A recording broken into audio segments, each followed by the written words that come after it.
L'idée aussi de cette émission, c'était de dire que le village global, dans sa réalité des échanges économiques et de marchandises, était impossible, infaisable et insoutenable. En revanche, le cerveau global, le village global de l'esprit, existe.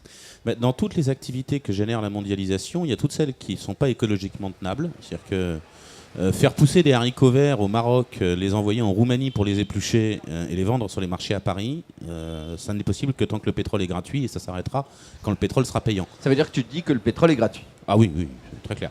T'as une parenthèse hyper rapide là-dessus, fais-la parce que je l'aime beaucoup. Ah bah c'est super con, tu regardes quelle quantité de travail musculaire il faut pour produire autant d'énergie qu'un litre d'essence. Et tu vas voir, il faut des hommes, pendant plusieurs semaines à plein temps. Donc des milliers d'euros. Tout ça, ça vaut 1,10 €.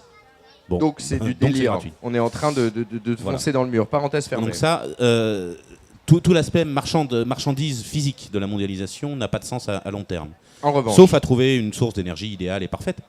En revanche, il se trouve que Internet est non pas un problème de la mondialisation, mais une solution de la mondialisation.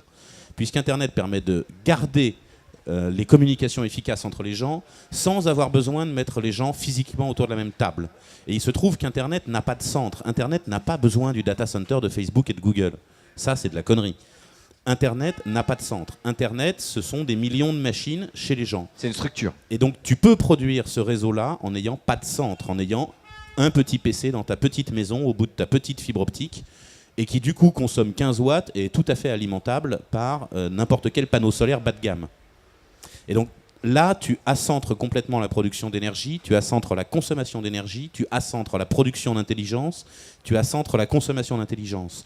Et donc, tu obtiens cet effet de réseau, de société connectée, sans avoir tous les méfaits de comment on fait pour produire 1 milliard de watts à un bout de la France et le transporter à l'autre bout avec des câbles énormes, etc. Donc, c'est ce qui permet d'accentrer la société numérique. C'est l'exact opposé de Facebook.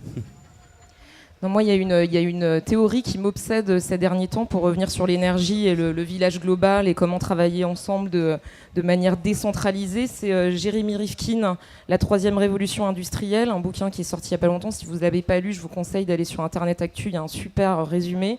Et Jérémy Rifkin, ce qu'il dit, c'est qu'aujourd'hui, on partage des fichiers, on partage de la musique, on partage des MP3, etc. Mais il faut s'inspirer de cette société du partage de l'information pour créer notre société demain. L'hypothèse qu'il fait, Jérémy Rifkin, c'est de dire aujourd'hui, on partage de la musique, demain, on partagera de l'énergie en réseau.